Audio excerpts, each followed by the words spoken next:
టాలీవుడ్ చందమామ Kajal Agarwal career స్టార్టింగ్లోనే మగధీరాలో యువరాణి మిత్రవిందగా నటించి టాలీవుడ్ యువరాణి అయిపోయింది. మగధీర వచ్చిన 7 ఏళ్ల తర్వాత మళ్ళీ ఇప్పుడు పవర్ స్టార్ పవన్ కళ్యాణ్ సరసన సర్దార్ గబ్బర్ సింగ్లో ఇదే ప్రిన్సెస్ క్యారెక్టర్లో కనిపించింది కాజల్. మగధీర క్యారెక్టర్కి ఈ క్యారెక్టర్కి ఉన్న పోలిక యువరాణి అన్న మాట ఒక్కటే. క్యారెక్టర్ పరంగా డిఫరెన్స్ మాత్రమే కాదు, కాజల్ ఫేస్లో మిలమిల కూడా బాగా తగ్గినట్టుగా సర్దార్ గబ్బర్ సింగ్ చూస్తే అర్థమైపోతోంది.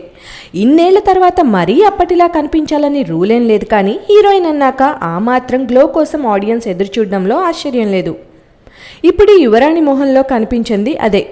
ప్రస్తుతం సర్దార్ తర్వాత బ్రహ్మోత్సవం, కాజల్ కెరీర్ ఇప్పుడు స్పీడ్గానే ఉన్నట్టు కనిపిస్తున్నా ఈ రెండింటి తర్వాత భారీ సినిమా ఏది లేకపోవడాన్ని గుర్తుంచుకోవాలి.